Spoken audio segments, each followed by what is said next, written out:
سورۃ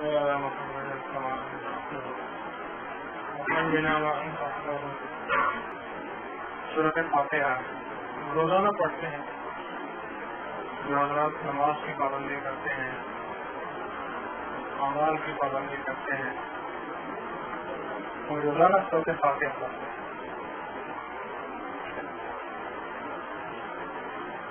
روزانہ سورۃ فاتحہ پڑھتے ہیں جو حضرات، اچھا اس میں ایک چیز آپ روز پڑھتے ہیں، سورۃ فاتحہ میں ایک چیز آپ روزانہ پڑھتے ہیں، ایاک نعبد پڑھتے ہیں، سورۃ فاتحہ میں ایک چیز آپ روزانہ پڑھتے ہیں، ایاک نعبد و ایاک نستعین،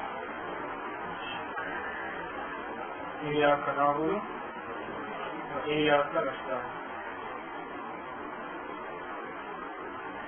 اصل میں اللہ جل شانہ نے اپنی مدد کو عبادت سے جوڑا ہے۔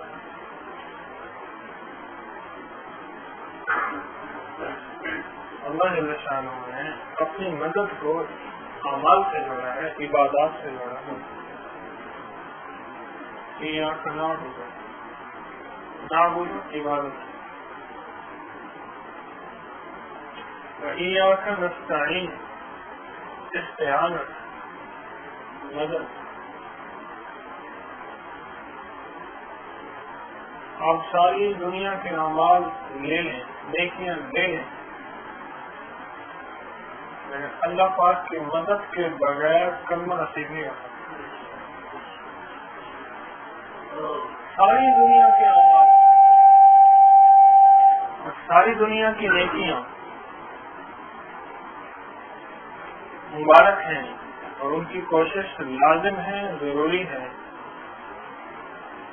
لیکن اللہ جل شانہ کی مدد کے بغیر کلمہ نصیب نہیں ہو سکتا، جنت میں داخلہ نہیں مل سکتا، جسے اللہ کی رحمت ہے۔ جسے اللہ جل شانہ کی رحمت کہتے ہیں۔ اللہ جل شانہ نے اپنی مدد کو جو جوڑا ہے، نعبد نستعین، عبادت کو پہلے فرمایا ہے، نستعین کو بعد میں فرمایا۔ آپ نقطہ سوچیں گے، پہلے نستعین فرما دیتے کہ میں تمہاری مدد کرتا ہوں، نہیں، اللہ جل شانہ نے پہلے کیا فرمایا؟ نعبد۔ آپ اس نقطے پہ غور کریں۔ اچھا آپ ایک اور بات سوچیں، جب ہر طرف سے مایوس ہو جاتے ہیں، مال بھی ہوتا ہے، چیزیں بھی ہوتی ہیں، اسباب بھی ہوتے ہیں، کام نہیں بن رہے ہیں،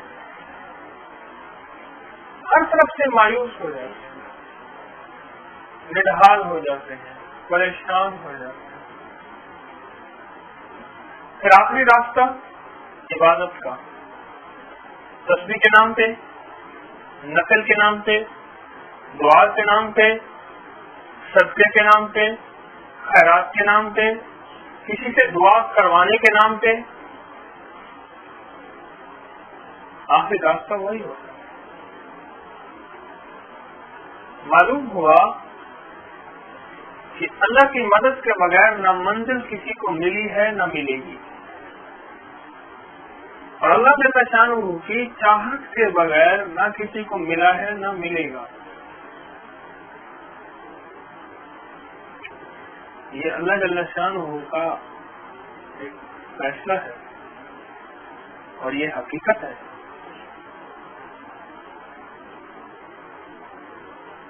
جب بھی مدد ہوگی وہ نعبدو کے ذریعے ہوگی، نستعین کو پانے کے لیے، نستعین کہتے ہیں اللہ کی مدد، اللہ تو آ جا اور ہماری مدد سے آ جا اور ہمیں فتح اور نصرت اور کامیابی عطا فرما دے۔ نستعین کو اللہ نے جوڑا ہے نعبدو کے ساتھ۔ کیوں بھائی؟ سورۃ فاتحہ میں پہلے نعبدو ہے یا پہلے نستعین ہے؟ یہ ہے قانون الہی، دکان پہلے نفع بعد میں، سمجھ آئے یا نہ آئے؟ آئے دکان پہلے نفع بعد میں، ہر کسی کو سمجھ آئے؟ فصل میں محنت پہلے، فصل کا نفع بعد، نوکری پہلے، تنخواہ بعد. دنیا کے اعتبار سے ایک لفظ ہے لگاؤ اور پاؤ. جتنا لگاؤ اتنا پاؤ. میں نے ایک جگہ پڑھا جتنا مال اتنا منافع. بالکل ٹھیک ہے.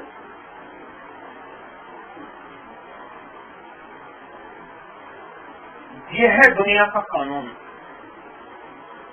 اور یہ اللہ جل شانہ کا جو قانون ہے وہ بھی یہی ہے. جتنا لگائے گا اتنا پائے گا.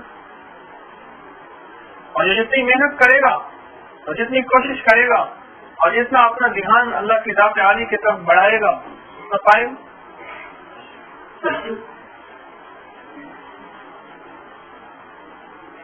یہ جی جو ہے نا، یہ نفس، یہ تن پروری، یہ طبیعت کے اندر دنیا کے بارے میں سستی اور کاہلی نہیں ہے، دین کے بارے میں. یہ تصویر اٹھانے سے برے رہا کریں گے لوگ کیا کہیں گے. یعنی اگر آپ نے تصویر نہ اٹھائی تو ہاتھ میں گولڈ کی ڈبی اللہ اٹھوا دے گا. آپ نے بھی محسوس کیا؟ بندے کو شرم ہی نہیں آتی.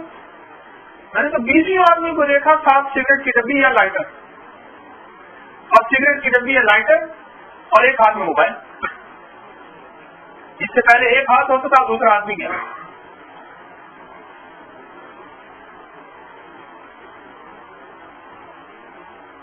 وہ تو جو چیز ہاتھ میں پکڑوا دے. بقول کہنے لگا کہ میں نے تسبیح سے گریز کیا، اللہ نے معذور کر کے ہاتھ میں چھڑی پکڑوا دی. اب میرے ہاتھ میں اسٹک ہے، چھڑی، معذور ہوں، اس کے بغیر میرا گزارا نہیں.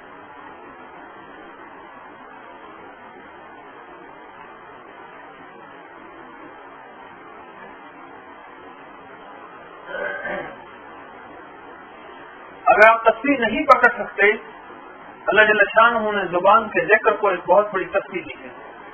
زبان کی حرکت، انگلیوں کے پھوڑے، یہ ایک بہت بڑی تصویر ہے.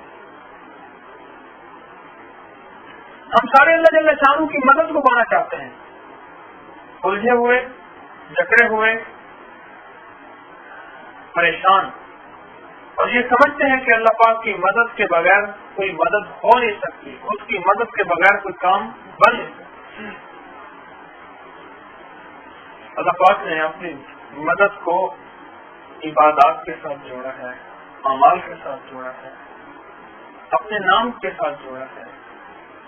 اور عبادات میں نا جو سب سے بڑی عبادت ہے وہ سجدے والی عبادت ہے، کہ بندے کی عاجزی کی، انکساری کی آخری حالت ہوتی ہے. آخری حالت ہوتی ہے بندے کی عاجزی کی، انکساری کی، اور اس کے اندر درد کی اور کڑھن کی اور سوز کی آخری کیفیت جو ہوتی ہے وہ سجدہ ہوتی ہے. جو سجدوں والی عبادتیں ہیں وہ فرض ہیں، وہ سنتیں ہیں، وہ واجبات ہیں، وہ نوافل ہیں، ان کے اندر بڑی کائنات ہے. اور ہر عبادت کے اندر طاقت اور تاثیر ہے.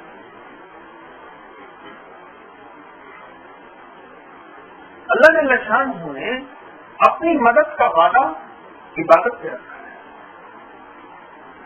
نعبد و نستعین، شرط رکھی ہے. اللہ کی مدد مشروط ہے عبادت کے ساتھ.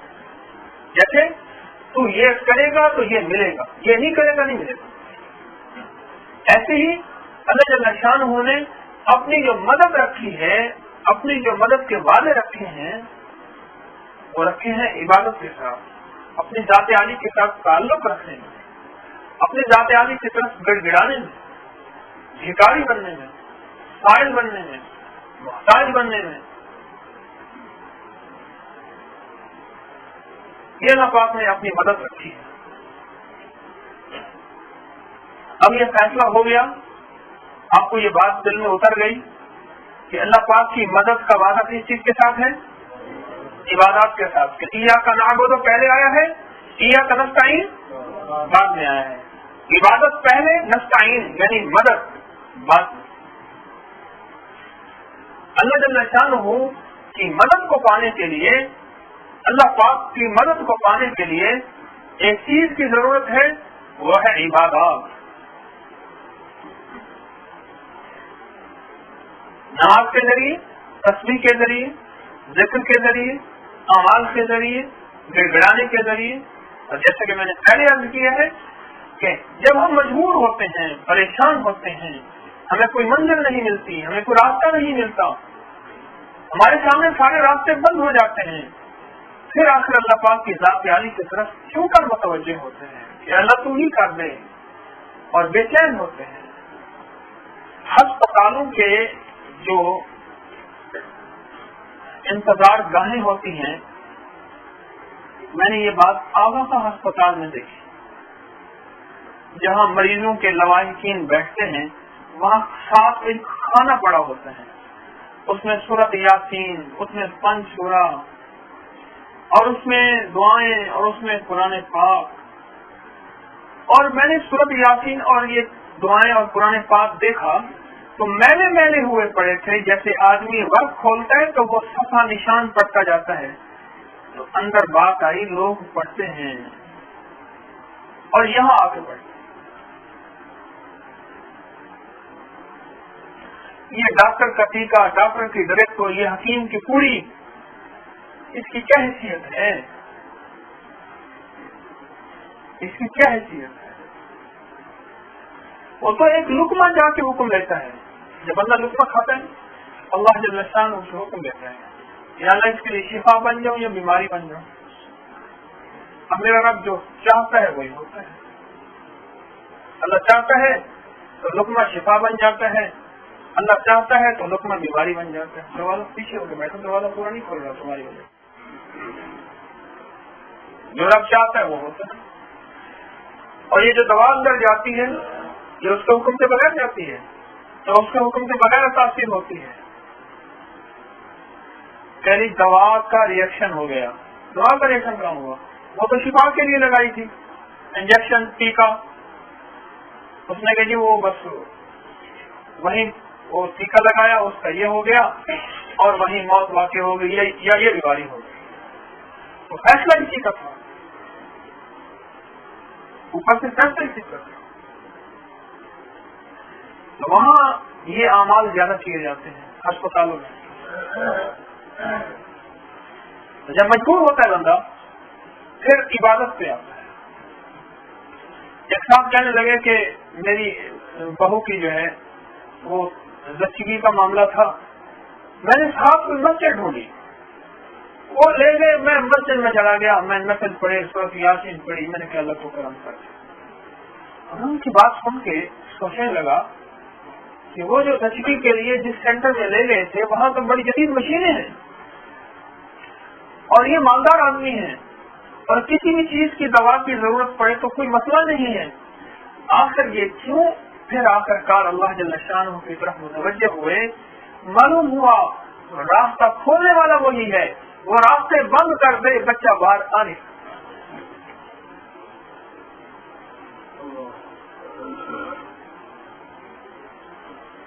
ہر عبادت کوئی منزل کا تک پہنچاتی ہے, ہر عبادت کوئی تکلیف کو دور کرتی ہے, ہر عبادت کوئی مسئلے کا حل کراتی ہے. آپ کا ہر سجدہ, آپ کا ایک دفعہ کہا ہوا سبحان اللہ, ایک دفعہ کا اٹھا ہوا قدم, کوئی نہ کوئی آپ کی مشکل حل کرا رہا ہوتا ہے. وہ نظام سارا کا سارا ہے. ہم سارے اللہ کی مدد کو چاہتے ہیں, تو اللہ جل شانہ نے اپنی مدد کو جو وعدہ رکھا ہے وہ رکھا ہے عبادت پہ. اللہ پاک نے اپنی مدد کا وعدہ کس پہ رکھا ہے؟ عبادت کے ساتھ. میں آج ایک چیز پڑھ رہا تھا, میں نے کہا آپ کو بھی سناؤں. بڑی اچھی چیز تھی. یہ فرمایا کہ صحابہ کرام رضوان اللہ اجمعین کی جماعت کے پاس آ کر سرور کونین صلی اللہ علیہ وسلم نے مدینہ کے مسجد میں فرمایا کہ گزشتہ رات میں نے عجیب بات دیکھا میرے ایک امتی کو عذاب قبر نے گھیر رکھا ہے. وضو نے آ کے اسے چھڑا دیا. اللہ وضو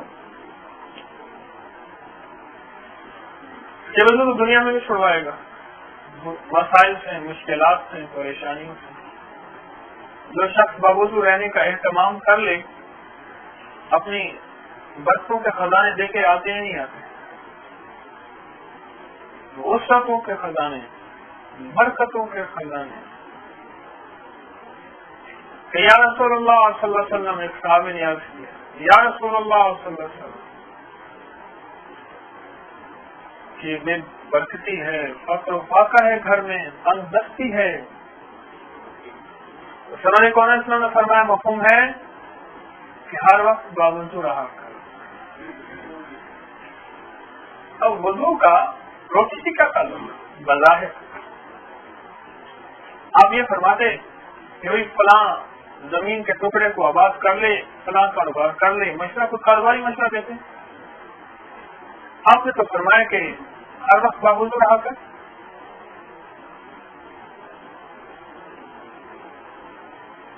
کیوں فرمایا؟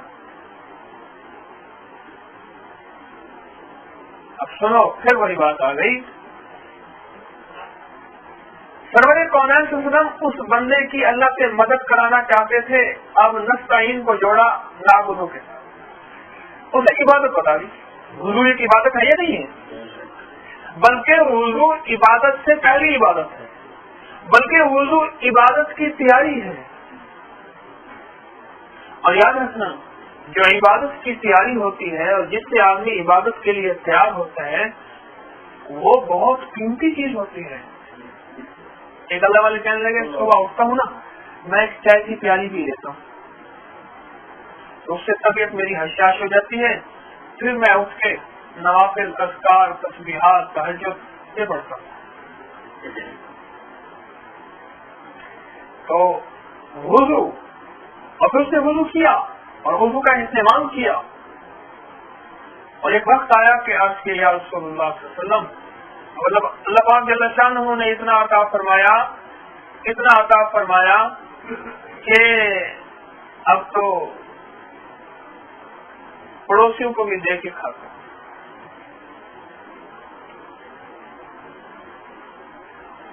میرے آقا سرور کونین صلی اللہ علیہ وسلم نے فرمایا کہ میں نے دیکھا کہ امتی کو عذاب قبر نے گھیر رکھا ہے. آخر اس کے وضو نے آ کے اسے چھڑا لیا.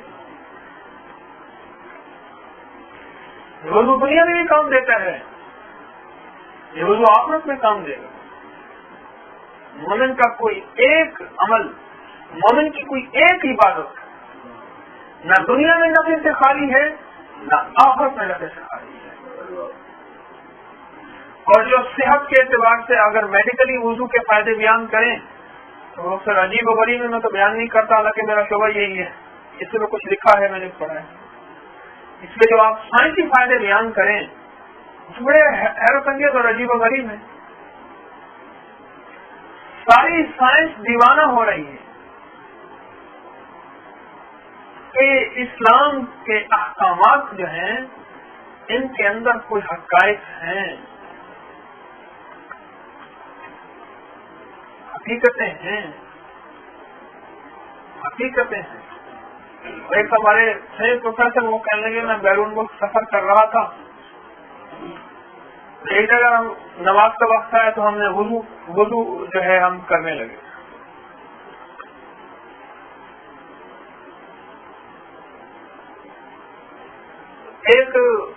کچھ لوگ وہاں جا رہے تھے یورپین، وہ کھڑے ہو گئے. ان میں سے ایک صاحب کہنے لگے وضو کرنے کے بعد کہنے لگے آپ یا تو کوئی پاگل خانے میں رہے ہیں، پاگل سے پہلے آپ ٹھیک ہو گئے. یہ ہے کہ کسی پاگل خانے کے آپ معالج ہیں، ڈاکٹر ہیں، فزیشین ہیں، انچارج ہیں. آپ کو کوئی کسی سے پاگل خانے یہ اس سبجیکٹ سے کوئی آپ کا تعلق ہے؟ میں نے کہا نہیں ایسی کوئی بات نہیں. آپ کو کس چیز نے متوجہ کیا کہ آپ مجھے یا پاگل قرار دے رہے ہیں یا پاگلوں کا مالک قرار دے رہے ہیں؟ وہ کہنے لگے آپ نے یہ جو گردن کو پانی لگایا تھا بسا کرتے ہیں ہمارے یہاں، میں وہ کہنے لگے فلاں پاگل خانے کا انچارج سپرنٹینڈنٹ. ہمارے یہاں جو پاگل ہوتے ہیں، ذہنی معذور ہوتے ہیں، ان کو ہم دن میں چند بار یہاں پانی لگواتے ہیں، اور یہاں ایسے نرم اعصاب ہوتے ہیں جن کا تعلق انسان کے دماغ، حرام مغز، برین اسپینل کارڈ وغیرہ اس سے ہوتا ہے، اور اس سے انسان کے اندر اعتدال، نارملٹی، وہ اعتدال میں معتدل زندگی کی طرف آتا ہے اور اپنی اصل شعور کی طرف آتا ہے، اوریجنل سینس کی طرف آتا ہے. اور ہمارے مریض کی ہو جاتے ہیں. تو میں نے وضو کرتے ہوئے آپ کو دیکھا کہ آپ یہ کر رہے تھے. میں نے کہا بھائی یہ کو لگتا ہے کہ اس کا کوئی اس طرف ذہن ہے.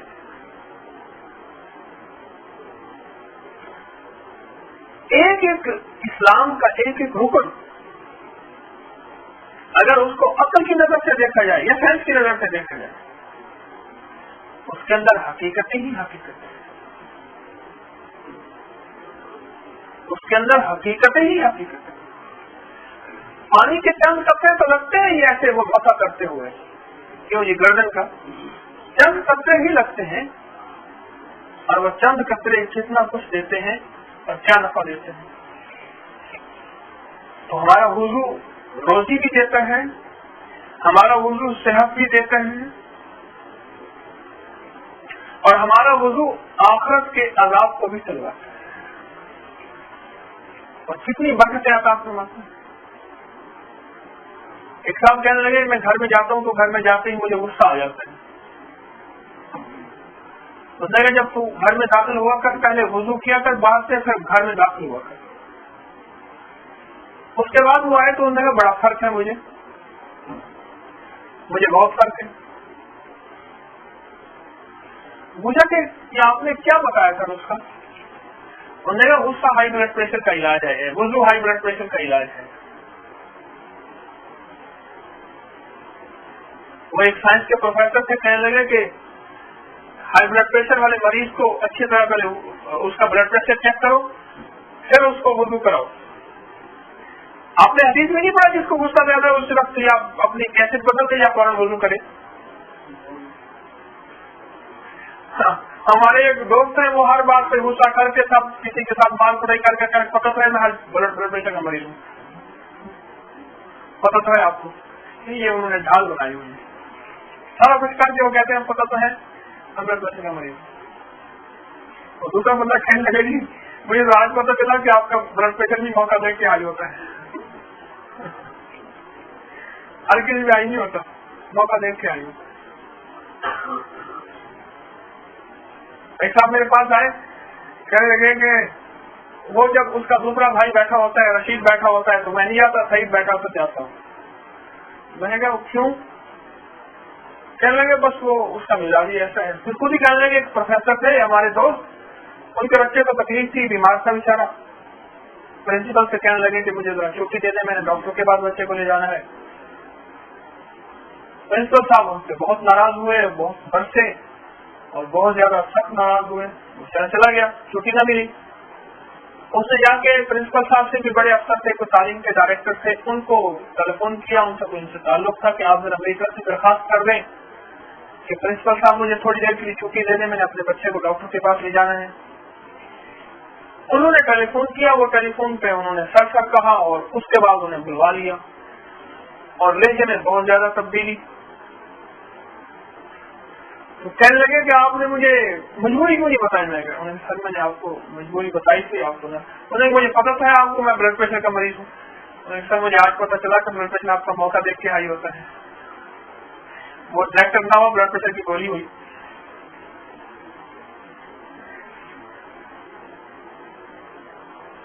وضو دنیا کی بھی خیر کا ذریعہ، آخرت کی بھی خیر کا ذریعہ، اور دنیا کی بھی برکت کا ذریعہ پر آخرت کے لیے برکت ہوگی. تو سرور کون اسلام نے کیا فرمایا کہ میری امتی کو عذاب قبر نے گھیر رکھا ہے. میں نے یہ دیکھا کہ میرے امتی کو عذاب قبر نے گھیر رکھا ہے. آخر اس کو وضو نے آ کے چھڑا لیا. آگے فرمایا میں نے امتی کو دیکھا شیطان اسے وحشی بنائے ہوئے ہیں، لیکن اللہ جل شانہ کے ذکر نے آ کر اسے خلاصی دلوائی. ہر وقت اللہ کا نام، ہر وقت اللہ کا ذکر زبان پہ ہے. اذکار وال ذریعہ وال ہاتھ کام کر رہا اور زبان اللہ جل شانہ کا نام لے رہی ہر پل ہر سانس. اور یہ ذکر بھی بڑی توفیق سے ہوتا ہے. اس دن میں تھا کہ اصغر تھا، ہم نے ایک انارکلی میں مسجد ہے، وہ وہاں نماز پڑھی اثر کی نماز پڑھ کے جب باہر نکلے تو دروازے کے ساتھ کھڑا ہو گیا. نماز مسجد کے اس طرف والا دکاندار بھی ویسے بیٹھا ہوا تھا، اس طرف والا بھی ویسے بیٹھا ہوا تھا. اس کے آگے ایک ٹھیلا لگایا ہوا تھا، غالباً اس کے پاس کوئی بنیانی تھی یا کیا تھا، وہ بھی ویسے کھڑا ہوا تھا. تو میں نے چارج کیا، میں نے دیکھ یہ اس کی توفیق ہے جس کو آنے دے، جس کو نہ آنے دے. وہ ایک تھا نا، ایک صاحب تھے، ان کا سامان ایک مزدور لے کے جا رہا تھا. تو اس دوران نماز کا وقت ہو گیا. اب انہوں نے نماز پڑھی تو ان سے پڑھ لی، نماز میں مزہ آیا تو دو نفل پڑھ لیے. اب یہ باہر انتظار میں کھڑے ہوئے ہیں، شاید انہوں نے نماز نہ پڑھی ہو. تو انہوں نے باہر سے آواز دی تنگ آ کے کہ تجھے کس چیز نے روکا ہوا ہے، باہر کیوں نہیں آتا؟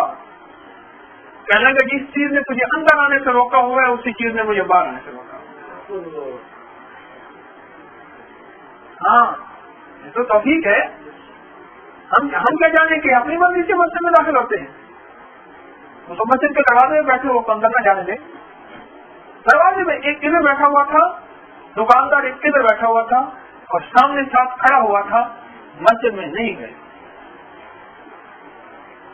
مسجد میں نہیں گئے. جب آپ یہاں آتے ہیں نا تو اس کریم کی توفیق ہے. بقول اللہ والے کے آئے بھی کری اور برتن اگر سیدھا کر کے نہ بیٹھے اور غفلت میں بیٹھے، اونگتے رہے، اپنی طبیعت سے بیٹھے، اپنے مزاج سے بیٹھے، پھر بھی کام نہ بنا. کا روزہ بھی رکھ لیا تو ایک ساتھ طبیعت کے مطابق چاہت ہوئی تو کچھ کھا پی بھی لیا، پھر کچھ تھوڑا سا روزے کی خلاف ورزی میں کچھ اور کام بھی کر لیا اور روزہ بھی ہے، روزہ ہو گیا.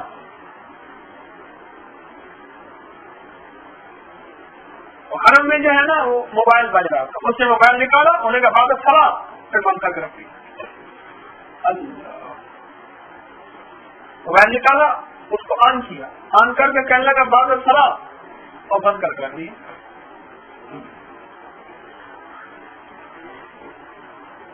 عبادت اللہ کی، مرضی اللہ کی. عبادت مرضی پھر دیکھو فائدہ ہوتا ہی نہیں ہوتا.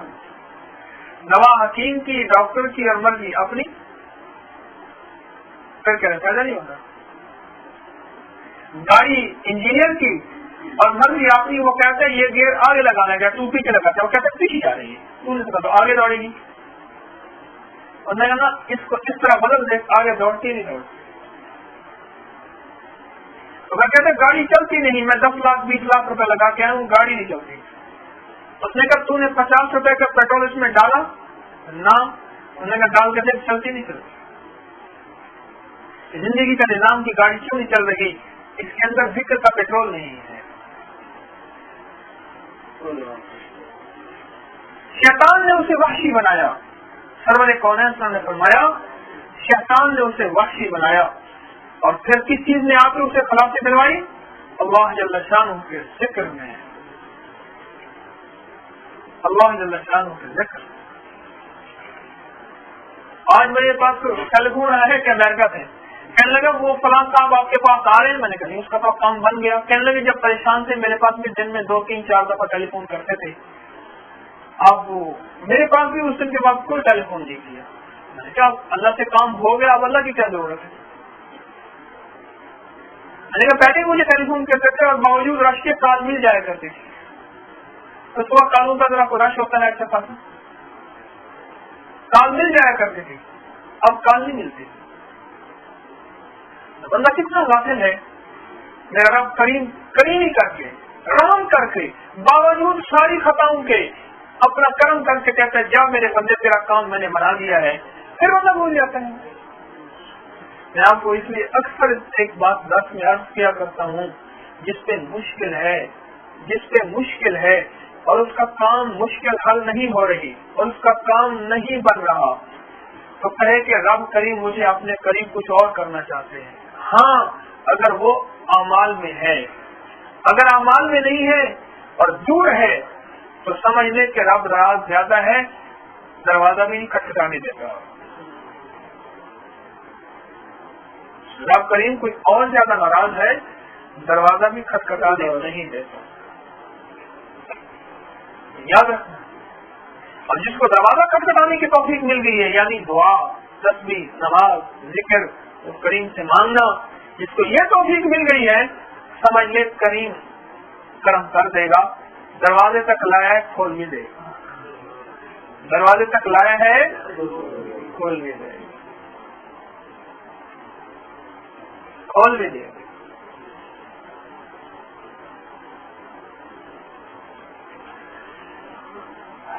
اور ایک امتی کو دیکھا کہ عذاب کے فرشتوں نے اسے گھیر رکھا ہے, اس کی نماز نے آ کے اسے بچایا. اوہو, نماز نے آ کے اسے بچایا. نماز کے لیے وقت نکالا کریں, نماز کو وقت دیا کریں.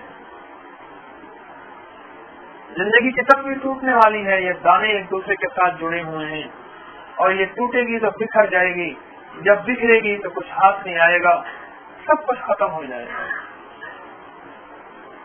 نماز کے لیے وقت دیا کریں اور نماز کے لیے وقت نکالا کریں.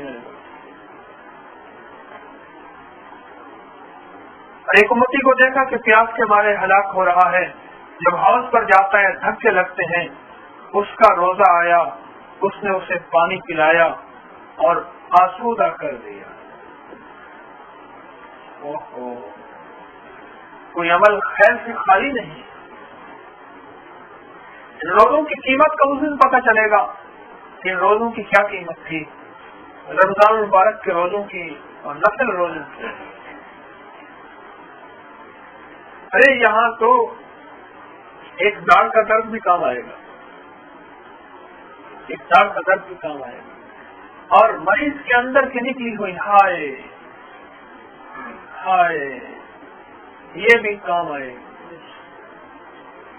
آہ پہ اللہ جل شانہ کروڑوں نیکیاں عطا فرماتے ہیں. کیوں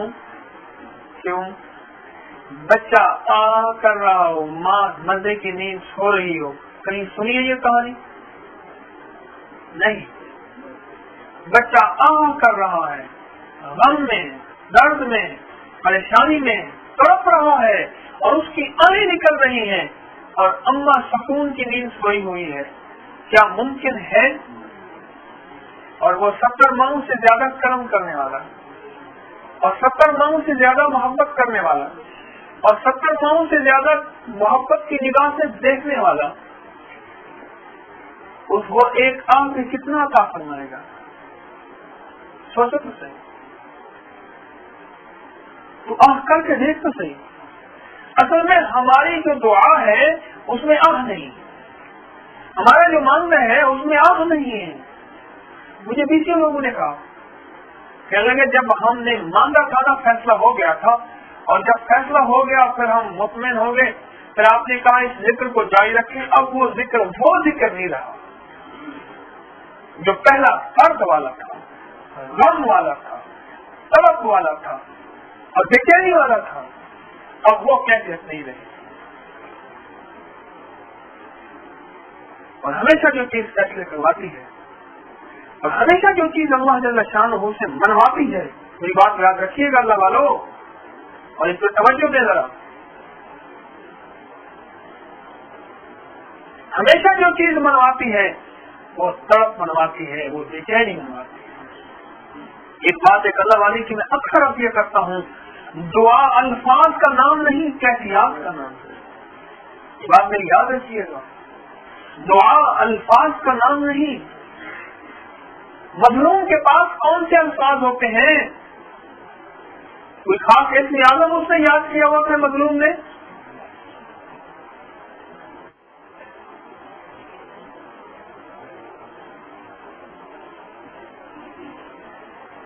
کون سے الفاظ یاد کیے ہوتے ہیں؟ اور اس کی دعا عرش الہی کو، آسمانوں کو چیر کے عرش پہ پہنچتی ہے اور فیصلے کرواتی ہے. اس کے پاس الفاظ نہیں ہوتے، اس کے پاس کیفیات ہوتی ہیں. اس کے پاس کیفیات، اس کے پاس کیفیات.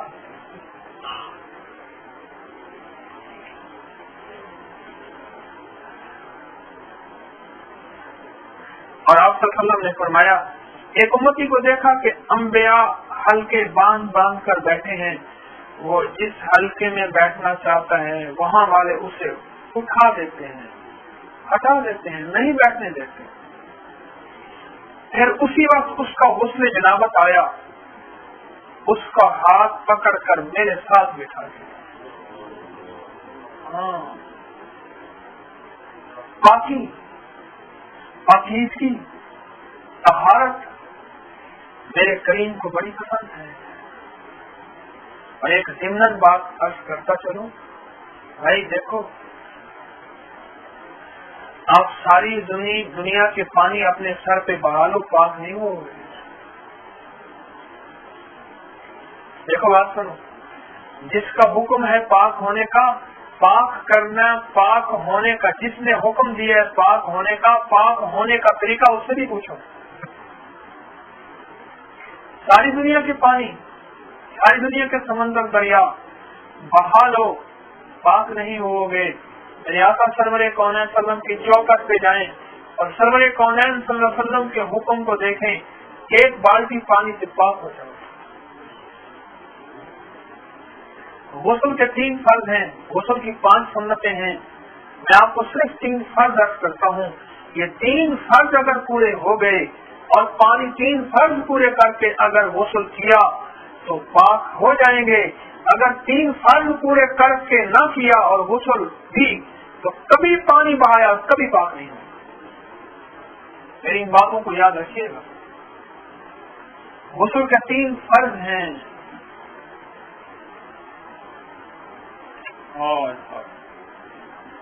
اصل میں دور کا واسطہ ہی نہ رہا ان چیزوں سے جن چیزوں نے ہمیں دنیا آخرت میں نوازنا تھا، اس کو سیکھنے کی کبھی کوشش ہی نہ کی.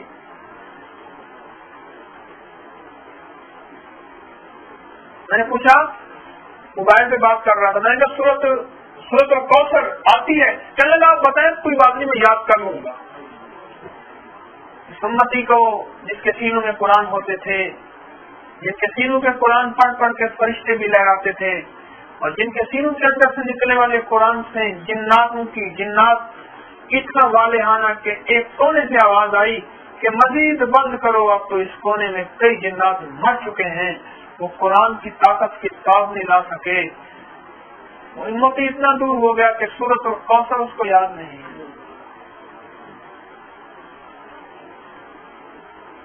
سورت الکوثر یاد نہیں. کل میرے پاس ایک خاتون آئی، بڑی مشکل سے سیڑھیاں گھسٹ کے آئی، مجھے بڑا سخت آیا اور میرے جی میں آیا کہ یہ اوپر میرا کلینک کیوں ہے. کئی بار احساس ہوتا ہے، پھر میں کہوں یا اللہ مجبوری ہے، تو جانتا ہے میں نے خوشی سے نہیں رکھا ہوا، ورنہ تو مریض کی سہولت نیچے ہے، اوپر نہیں ہوتی. اور وہ خاتون یہاں بیٹھی کتنی دیر تو اس کا سانس ٹھیک نہ ہوا. پھر بابا جی یہاں بیٹھے ہوئے تھے،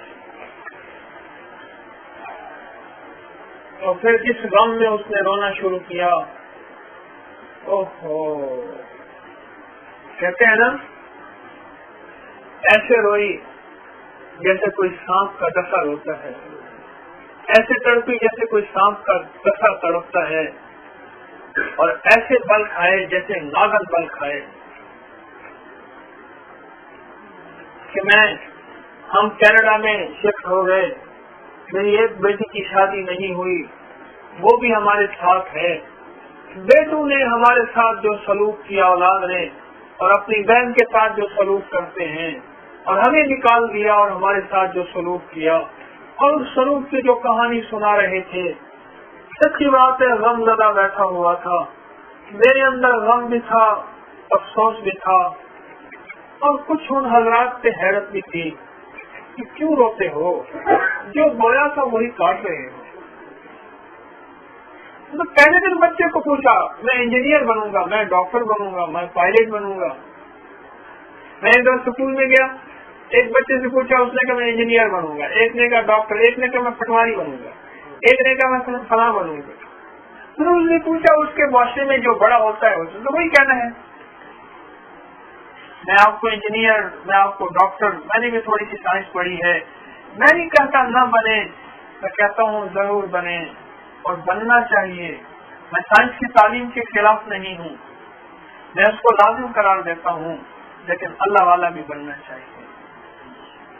اور میں نے اس دن ایک ساتھ سے عرض کیا, میں نے کہا اپنی اولاد میں سے کوئی ایک تو اللہ کو دے دیتے جو قبروں پہ آ کے کھڑا کرتا, اللہ ان کی غربت سے ترس کھا, اللہ ان کے حال سے رحم فرما, اللہ ان کی بخشش کر دے. کوئی ایک تو ایسا ہو جاتا جو تنہائیوں میں تمہارے لیے مانگتا اور تم خوش ہوتے کہ حدیث میں آتا ہے کہ فرشتے خوش ہوتے ہیں میرا بیٹا, میت خوش ہوتے ہیں کہ میرا بیٹا آ رہا ہے, اور اپنے دوسروں کو کہتے ہیں دیکھو دیکھو یہ میرا وہ بیٹا آ رہا ہے جو مجھے ابھی پڑھ کے دے گا. میں ان کی کہانیاں سن رہا تھا, میرے اندر غم تھا کہ تم نے بویا یہی تھا کہ زمانے کی دوڑ کے ساتھ چلنا ہے. میں نہیں کہتا نہ چلو, لیکن کچھ یہ بھی ساتھ ایک تھوڑا سا سبق لے لو کہ اپنی موت کے لیے بھی کچھ تھوڑا سا سامان کر لو, اور اولاد کچھ ایسی ان کو تربیت دے دو, ان کو کچھ ایسا ساتھ سبق دے دو کہ ان کی آخرت بھی کچھ سامان اور کچھ قبر کا سامان. ورنہ غفلت کی زندگی گزار کے وہ مر جائیں گے, تم مر جاؤ گے, وہ مر جائیں گے, تم مر جاؤ گے. میں آپ کو حقیقت عرض کر رہا ہوں, کتنے خوش قسمت والدین ہیں اور کتنے خوش قسمت ماں باپ ہیں جن کی قبروں پہ, جن کے مرنے کے بعد, جن کو گھر میں بیٹھ کے حضرت شفیع صاحب رحمۃ اللہ علیہ فرمانے لگے, میرے والد صاحب کا جب آخری وقت تھا تو مجھے بلایا, کہنے لگے دیکھ محمد شفیع, بھول تو سارے جاتے ہیں, مجھے دیر سے بھول, اور بھول تو سارے جاتے ہیں, مجھے دیر سے بھول.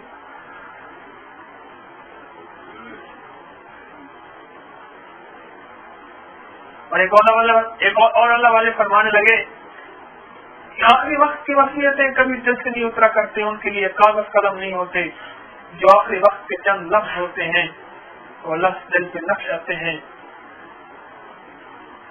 تو کہنے لگے کہ دیکھ میں نے ساری زندگی اپنے والدین کو ایصال ثواب کیا, ان کو کبھی ایصال ثواب سے نہیں بھولا, ان کو روزانہ پڑھ کے بخشا, مجھے کبھی اپنے ایصال ثواب میں نہ بھولنا, مجھے ہمیشہ یاد رکھنا. اور اس کے بعد ان کی سانس کے تارے ٹوٹ گئے.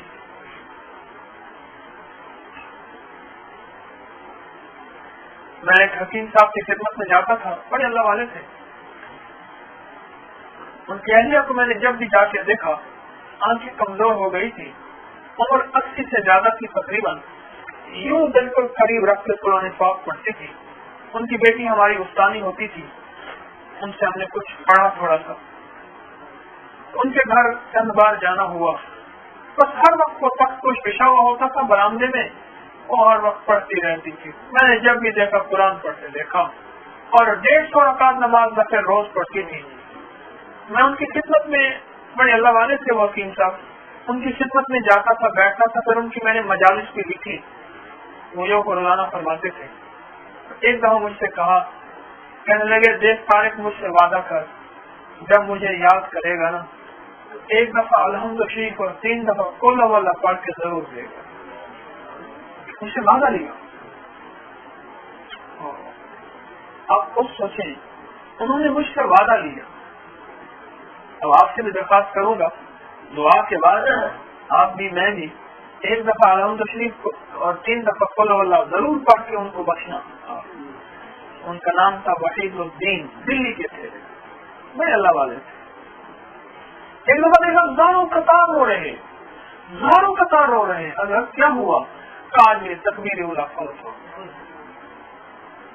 حضرت شیخ الہند رحمت اللہ علیہ نے اپنے بیٹے کو دیکھا کہ آخری ہچکیوں میں ہے، پھر دیکھ کے کہنے لگے بیٹا اچھا خدا حافظ، میری تکبیر اولا فوت ہو رہی ہے، اگر تیری زندگی کی سانسیں ہوئی تو مل لیں گے ورنہ پھر جنت میں ملیں گے. اور چلے گئے اور واپس آئے تو بیٹا فوت ہو.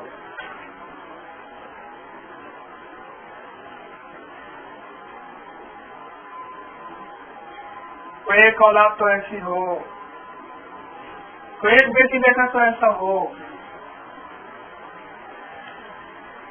جو کبھی یاد کر بیٹھے، جب کچھ پڑھ کے بخش دے، کبھی کچھ غم کے قصے اللہ سے بیان کر دے کہ الہی ان کی قبروں سے ترس کھا، ان کی غربت اور ویرانی پہ رحم فرما. کوئی ایک تو ایسا ہو، ایک تو ایسا ہو جس کے بارے میں ماں باپ، دادی دادا، رشتے دار فخر کریں کہ ہمارا ایسا ہے جو ہمیں مال بھیجتا ہے. بعض لوگ آتے ہیں وہ جان جان کے بار بار کہتے ہیں کہ ہمارا فلاں بیٹا، ہمارا بھائی، ہمارا خامد، میرا داماد وہاں باہر ہے، لفظ باہر استعمال کرتے ہیں اور وہ مال بھیج دیتا ہے، کوئی پریشانی نہیں، آسودگی ہے، بس وہ مال مجھے بھیجتا رہتا ہے. دنیا کے اعتبار سے فخر کرتے ہیں. سچ کہہ رہا ہوں آپ کو، میتیں بھی ایک دوسرے پہ فخر کرتی ہیں، میتیں بھی ایک دوسرے پہ فخر کرتی ہیں.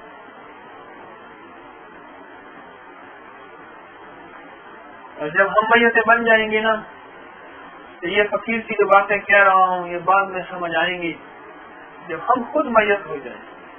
اور ہم قریب ہونے والے ہیں، ہم قریب ہونے والے ہیں.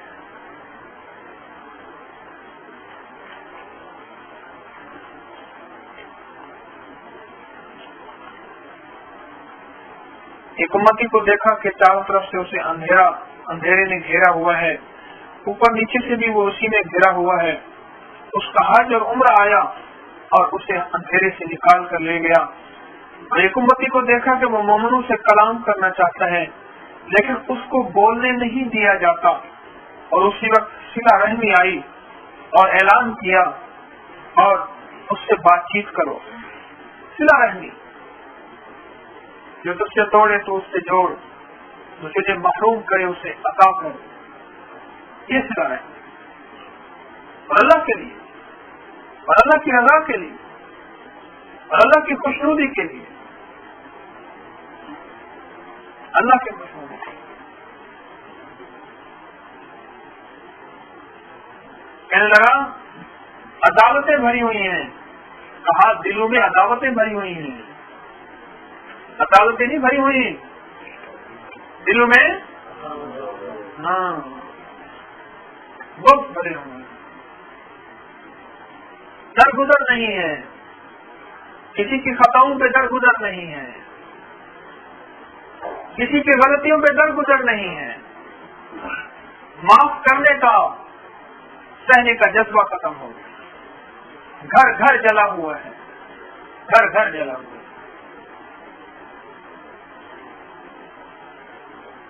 اچھا میرے پاس ایک کیس آتے ہیں نا تو فوراً کہتی ہے میری نند، میری جٹھانی،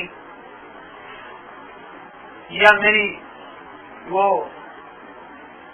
ساس، یا پھر اس کو کیا کہتے ہیں جو خاوند کی بہن ہوتی ہے،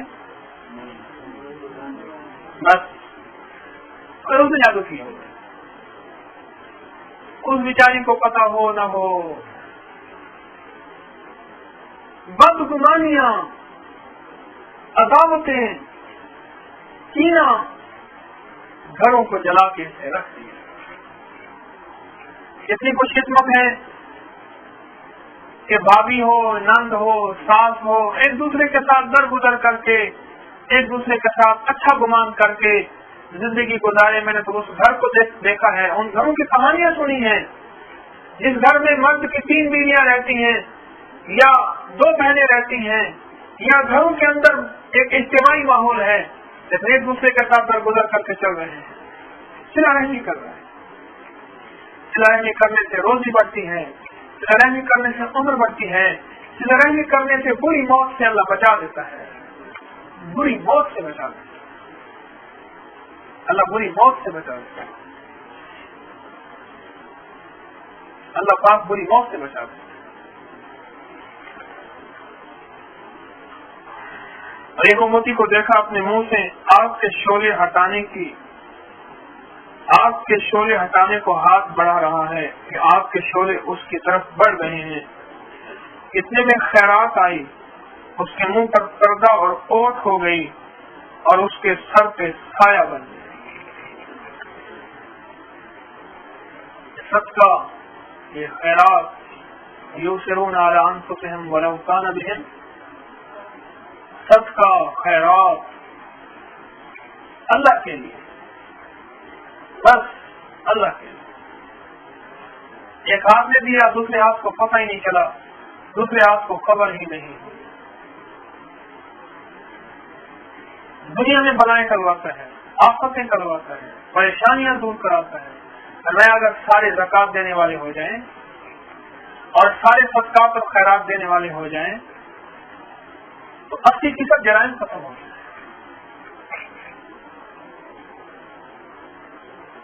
فرمایا کہ جو امیر ہے، غریب کے دل میں اس کے لیے خیر خواہی کا جذبہ پیدا ہو جائے، اور غریب کہے گا پہلے مجھے مار پھر امیر کو جا کے لوٹ. اور ورنہ تو غریب خود امیر کو لٹواتا ہے اور اس کا ذریعہ بنتا ہے.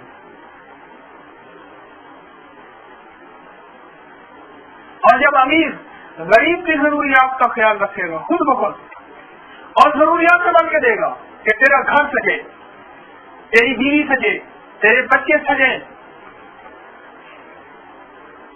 ہاں اس کے اندر اگر ایمان نہ ہو تو اور بات ہے، اس کی غیرت ختم ہو گئی ہو، اس کا ضمیر مردہ ہو گیا ہو، ورنہ اس کا تو تن من دھن اس غریب کے لیے ہوگا، لیکن غریب اس امیر کے لیے ہوگا. لیکن امیر اس لیے نہ کرے کہ میں نے اس کی ہمدردیاں چاہنی ہے، وہ تو اللہ کے لیے کرے. محترم دوستو، یہاں کا ایک ایک ذرہ، یہاں کی ایک ایک نیکی دنیا میں بھی کام آتی ہے، آخرت میں بھی کام آتی ہے. یاد رکھنا، نیکی دنیا کے لیے بھی ہوتی ہے اور دنیا میں بھی نفع دیتی ہے، اور نیکی آخرت کے لیے بھی ہوتی ہے اور آخرت کو بھی نفع دیتی ہے. جو نیکی دنیا اور آخرت کی نفع کا ذریعہ بنے اس نیکی کو ہم کیوں چھوڑیں. اب میں پہلی بات دہراتا ہوں، جو درس کے میں نے پہلے لفظ درج کیے ہیں وہ پھر دوہرا رہا ہوں. ان حضرات کے لیے جو بعد میں کسی مجبوری کی وجہ سے تشریف لائے، کوشش کیا کریں جلدی تشریف لایا کریں.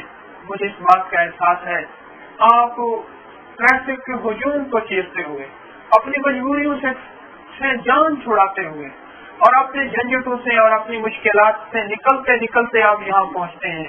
آپ کا یہاں پہنچنا کوئی قربانی سے کم نہیں، آپ کا یہاں پہنچنا کوئی مجاہدے سے کم نہیں. اس بات کا مجھے 100% احساس ہے. میں تو اکثر آپ کا شکریہ ادا کرتا ہوں کہ آپ حضرات کی وجہ سے مجھے قبر آخرت کی، اللہ اس کے رسول صلی اللہ علیہ وسلم کی بات کا موقع مل جاتا ہے. اگر آپ تشریف نہ لاتے تو میں دیواروں کو سنواتا ہوں. آپ کی برکت سے مجھے بھی فائدہ ہو جاتا ہے. اور اس نیت سے عرض کرتا ہوں الہی اس میں کوئی ایک ایسا مخلص ہوگا جس کی آہ پہ مجھے بھی آہ نصیب کر دے، اور جس کی آہ پہ اگر تیری رحمت کا بخشش کا فیصلہ ہوتا ہے اس کی وجہ سے میری بھی بخشش ہوتی ہے. ہم یقین جانیے کوئی ایسا ایک تو مخلص ہوگا جس کی اللہ کے ہاں اللہ کی بارگاہ میں پذیرائی ہوگی. ارے ہماری نگاہ میں وہ عام سا آدمی ہے، ہماری نگاہ میں وہ گناہ گار ہے. رات پوے پہ بے دردانوں نیند پیاری آوے، درد بنانو یاد خدا دے ستیاں آن جگاوے. پتہ نہیں اللہ کہ ہم کون کس پل میں کس لمحے اس کریم سے دوستی کر لیں اور راز و نیاز کے ساتھ اسے منا لے. بس میں تو اس نیت سے آپ کی خدمت میں عرض کرتا ہوں کہ شاید کسی کی وجہ سے میرا کام بن جائے، تو کوشش کر لیا کریں، تشریف تو لانا ہی ہے، ذرا جلدی تشریف لایا کریں۔ تو میں نے جو ابتدائی طور پہ جو کلمات آپ کی خدمت میں عرض کیے وہ یہ تھے کہ ہم ہر نماز میں ایاک نعبد و ایاک نستعین پڑھتے ہیں۔ اللہ پاک نے نعبد و عبادت سے، نستعین مدد سے، استعانت مدد، تو اللہ کی مدد آئے گی عبادت کے ساتھ۔ اللہ نے شرط رکھی ہے اور پہلے نستعین نہیں فرمایا، عبادت مدد نہیں فرمایا، پہلے نعبد فرمایا، یعنی میری عبادت کرو، چاہے وہ تسبیح کی شکل میں، دعا کی شکل میں، کسی اللہ والی محفل کی شکل میں، یہ بھی عبادت ہے۔ فرمایا اللہ والوں کے پاس، آج یاد رکھنا اس بات کو، ضمن اللہ نے دل میں ڈالی، آپ حضرات کی وجہ سے اللہ نے علم عطا فرمایا، آپ حضرات کے خلوص کی وجہ سے فرمایا کہ جو عبادت پہ لے آئے وہ بڑی عبادت ہے، نہ سمجھے؟ جو عبادت پہ لے آئے بلکہ عبادتوں پہ لے آئے وہ بڑی عبادت ہے۔ اللہ والوں کی صحبت، ان کی مجالس، کسی درویش کے پاس بیٹھنا اور ان کے پاس بیٹھنا اپنی ضرورت سمجھنا اور دل و جان سے متوجہ ہو کے بیٹھنا اور طلب اور طلب کے ساتھ بیٹھنا، بے قری بے چینی کے ساتھ بیٹھنا، اور بقول ایک اللہ والے کے اس انداز سے بیٹھنا جیسے طالب علم کہے گا کہ ابھی یہ لیکچر سن کے میرا امتحان ہوگا تو وہ کس توجہ سے بیٹھے گا۔ ہمارے ایک پروفیسر تھے سیکنڈ ایئر میں، انہوں نے فرمایا کہ بھائی ایک شعر ہے آپ کو دیا جائے گا، اسی پہ لکھنا ہوگا۔ انہوں نے مجھے شعر دیا، نگاہ بلند سخن دل نواز جام پر سوز، یہی ہے رخت سفر میرے کارواں کے لیے، پہلے کہ اس پہ لکھو۔ بہت سے اشعار تھے، اب ان بہت سے میں سے کسی کو ایک شعر کسی کو ایک شعر دینا تھا۔ اب آپ سوچیں کہ وہ شخص کتنی توجہ اور کتنے دھیان سے بیٹھے گا۔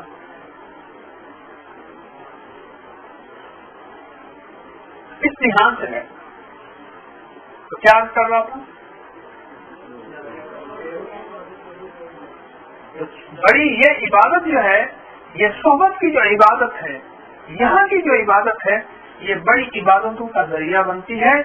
اس عبادت کو بڑی عبادت سمجھنا، اس لیے بڑوں سے یہ بات ہونی ہے، دوران درس اپنے ذکر کو چھوڑ دیں، یہ سب سے بڑا ذکر یہی ہے۔ فرمایا اپنے حتیٰ کہ اپنی ساری ضروریات کو چھوڑ دیں، کیوں؟ اسی میں ہماتن ہو کے رہتا ہے۔ ایک اللہ والے مکہ مکرمہ تشریف لے گئے، ان کے شیخ جو ہیں یہاں ہندوستان میں تھے، خط لکھا، حضرت یہاں ایک اللہ والے ہیں، شام کے ہیں، ان کی اللہ ملک شام کے ہیں، ان کی اللہ کی ایک نشست ہوتی ہے، درس ہوتا ہے جس میں روح کی تازگی ہوتی ہے، جس میں ایمان کی تازگی ہوتی ہے۔ آپ کا حکم ہو اس میں بیٹھوں یا سارا دن طواف کروں کعبہ شریف کا؟ تو انہوں نے شاید میں خط کا جواب لکھا اور بڑا عجیب جواب لکھا۔ فرمایا اگر تیری آنکھیں دکھتی ہوں تو ڈاکٹر سے آنکھوں کا علاج کرائے گا یا قرآن پڑھے گا؟ میں علاج کراؤں گا۔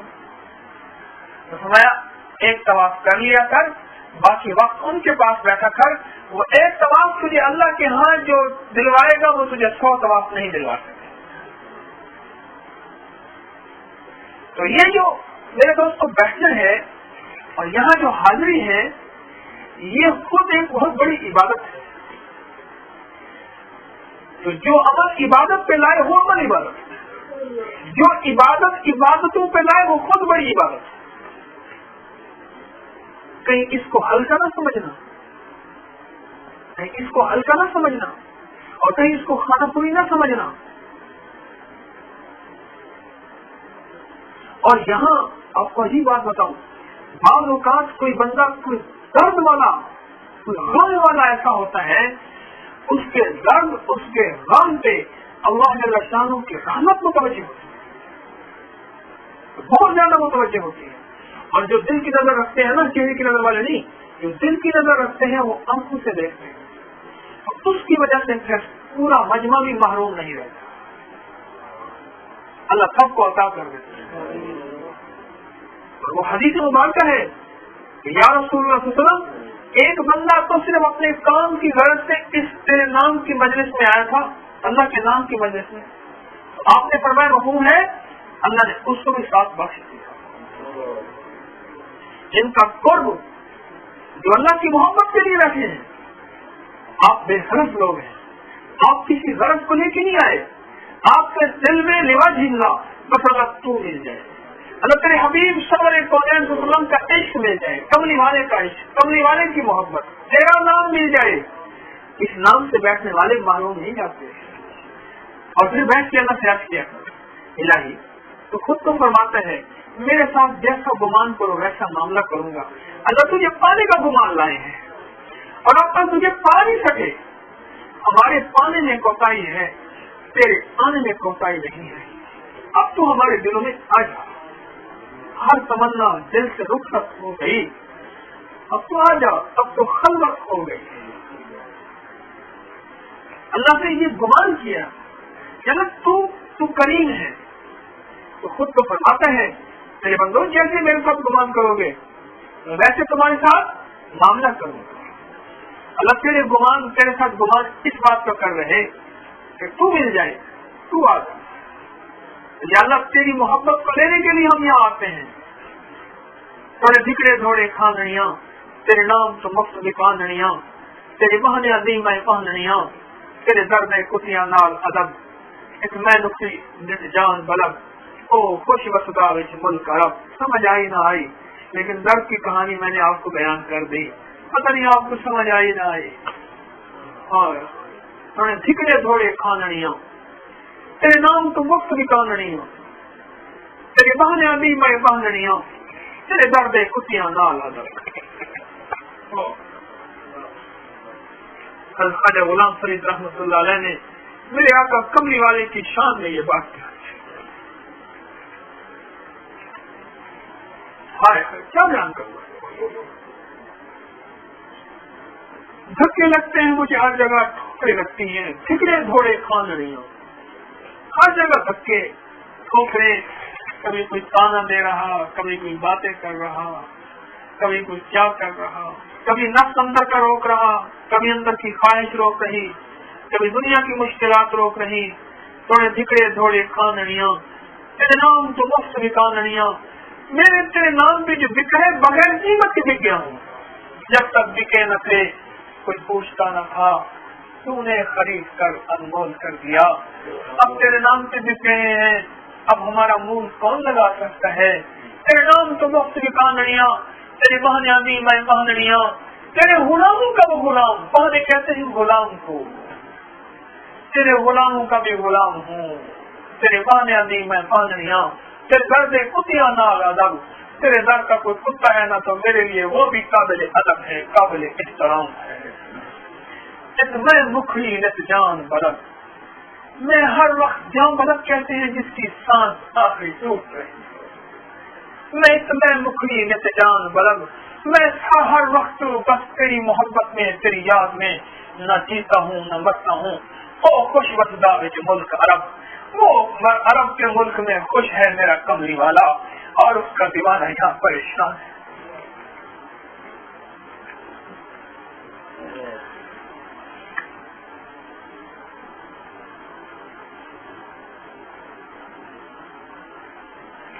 بس میرے دوستوں کوشش کرتے ہیں کہ یہاں ایک خطبہ لے کے آیا کریں، یہاں بیٹھنا ایک عبادت ہے، جو عبادت بڑی عبادتوں کا ذریعہ بنے، آدمی ماحول کا محتاج ہے، آدمی صحبت کا محتاج ہے، آدمی کو جو ماحول ملے اس کے مطابق چلتا ہے، ہم سارے ماحول کے محتاج ہیں،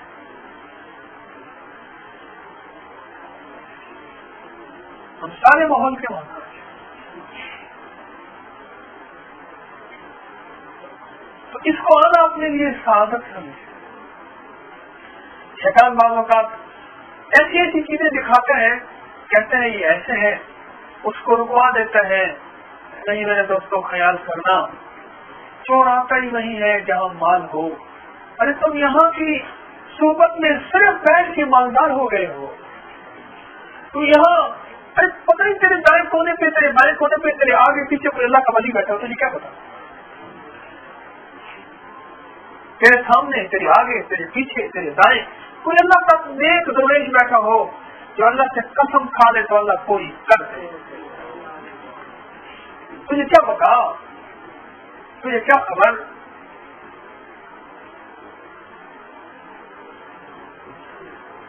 بعض اوقات شیطان پھر کوشش کرے گا، اور میں شیطان کا کسی اللہ والی مجالس سے دور کرنے کا صرف ایک ہیلا ہے، وہ یہ ہے کہ عیب دکھاتا ہے، بدگمانی ڈالتا ہے، وسوسے ڈالتا ہے دل کے اندر، اور پھر آدمی انہی میں ڈوب کے محروم ہو جاتا ہے اور شیطان خوش ہوتا ہے۔ اور آخری ایک حدیث سنا کے بات کو میں ختم کر رہا ہوں، اور اس حدیث کو یاد رکھنا، سرور کونین صلی اللہ علیہ وسلم نے فرمایا، مفہوم ہے جب بندہ اللہ پاک سے یہ مانگتا ہے اللہ میرا خاتمہ ایمان سے کر دے، جب بندہ اللہ سے یہ مانگتا ہے نا کہ اللہ میرا خاتمہ، شیطان دیواروں سے ٹکرے مارتا ہے، شور کرتا ہے، سر پہ مٹی راکھ ڈالتا ہے، کہتا ہے یہ دعا نہ مانگ، باقی جو دعا مانگنی ہے مانگ۔ تو آج کے بعد یہ دعا سے مانگنا چھوڑ دیں گے، بلکہ مانگیں گے۔ حضرت بابا فرید رحمۃ اللہ علیہ فرماتے ہیں، شیخ فرید شکر گنج، اکثر میں ان کا لفظ استعمال کیا کرتا ہوں، میرا کھٹیا وٹیا، میری ساری زندگی کی پوچھی، راس المال جسے انگلش میں کہتے ہیں ایٹ لاسٹ، میرا سارا کھٹیا وٹیا تو آخری وقت کا خاتمہ ہے، آخری وقت کا خاتمہ ہے، بس کام آخری وقت کا خاتمہ ہو گیا تو کام بن گیا۔ جو یار فرید قبول کرے، فرید کہتے ہیں فرد سے ایک، خواجہ غلام فرید رحمۃ اللہ علیہ فرماتے ہیں کہ یار فرید قبول کرے، ایمان میں تو دیوان میں تو، میری جان میں تو، میرے مال میں تو، وہ پتہ نہیں کیا کچھ فرماتے ہیں، کیا بتاؤں آپ کو، بس اس کے ہاں اگر قبول ہو جائے کام بن گیا۔ تو کھٹیا وٹیا آخری وقت کا کلمہ ہے، خاتمہ بالخیر ہے۔ اللہ پاک سے مانا کریں، اور یہاں آنا اپنے لیے اپنی ضرورت سمجھیں، اپنی نسلوں کی ضرورت سمجھیں، اپنی سعادت سمجھیں، اپنی نسلوں کی سعادت سمجھیں۔ اور ابھی جو بیٹھ کے ہم ذکر کریں گے نا، آپ کو پتہ نہیں ہے اس کا ایک ایک لفظ کتنا طاقتور ہے، اور عرش الہی کو ہلاتا ہے اور ساتوں آسمانوں کو چیر دیتا ہے۔ اور تو آدمی جس طرف سے کوئی پڑھے گا اس کو اتنا ملے گا، ایک 100 دفعہ پڑھ رہا اور ایک نے 1 دفعہ درد سے پڑھا، صرف 1 دفعہ، یا مسبب الاسباب، بس یا غیاث المستغیثین اغثنا، بس کام بن گیا، ہائے ہائے کام بن گیا۔ یا دلیل المتحیرین، دلیل کہتے ہیں رہبر کو، اللہ جب میں پریشان ہو گیا ہوں، ادھر جاؤں ادھر جاؤں، اللہ غموں نے مجھے پریشان کر دیا، اللہ دکھوں نے مجھے ڈبو دیا، اللہ پریشانی نے مجھے بدحال کر دیا، میں کہاں جاؤں؟ اب تو میرا دلیل ہے، دلیل کہتے ہیں رہبر کو، اب میرا ہاتھ تھام لے، مجھے سہل ہو گئی منزلیں کہ ہوا کے رخ بھی بدل گئے، تیرا ہاتھ میں آ گیا تو چراغ رکھ کے بھی جل گئے، اب میرا ہاتھ تھام لے۔ یا دلیل المتحیرین، جب پریشان ہو جاتا ہوں تو ہی میرا دلیل ہے، تو ہی میرا وکیل ہے، تجھ سے ہی میری اپیل ہے۔ ہائے ہائے، یہ تو ایک ایک ذکر کا ایک ایک لفظ بڑا طاقتور ہے، تو اس کو اندر کی طاقت سے پڑھ کے دیکھ تو صحیح، تو اس کو غم کی کیفیتوں کے ساتھ، غم کے درد اور دل کی گہرائیوں کے ساتھ کر کے دیکھ، اللہ کی مدد کو دلوانے والا، عرش الہی کو ہلانے والا، فرشتوں کو رلانے والا، اور مومنوں کو جنت میں ساتھ لے کر جانے والا، یہ وہ چیز ہے، تو کر کے دیکھ تو ارے کیا بتاؤں آپ کو، یہ چند لوگوں کی جو مجالس ہر منگل ہوتی ہے نا، کیسے کیسے خواب آتے ہیں لوگوں کو، کیسی کیسی بشارتیں ملتی ہیں، اور لوگ مجھے کیا کیا بتاتے ہیں، میں کیا بتاؤں، بس کچھ نہیں بتاتا، ہمارا نظام پہلا ہی دن چلا یؤمنون بالغیب، بن دیکھے سے ایمان لے آیا. دیکھ کے آنا کون سی بات ہے؟ اب کہ یا رسول اللہ صلی اللہ علیہ وسلم میرا بیٹا، آقا نے فرمایا مفہوم ہے تیرا بیٹا بچہ ماں کا غم تھا نا، تیرا بچہ جنت کے بچوں کے ساتھ کھیل رہا. خوش ہو گئی، چلی گئی. دوسری مائیاں کہنے لگی ارے اللہ کی بندی کہہ رہی تھی آقا مجھے دکھا دیں، کہنے لگے کملی والے پہ ایمان کہاں رہ جاتا. میرے آقا نے فرما دیا بس ہو گیا ختم، سچ ہے. اگر میں کہہ دیتی ہوں کہ یا رسول اللہ تم مجھے بچوں کو دکھا دیں، میرے حبیب اللہ کی طاقت سے دکھا دیتے ہمارا یقین ہے، لیکن کہتی پھر وہ میرا ایمان کہاں جاتا. اس لیے میں نے یہ کہا کہ جبریل آیا حق، یہ قرآن حق، آپ نبی حق، ختم نبوت حق، پھر ایمان کہاں جاتا. ذکرے دوڑے کھانیاں تیرے نام تو مفت کی کہانیاں، تیرے بانیاں دی میں بانیاں، تیرے درد کتیاں نہ لگا.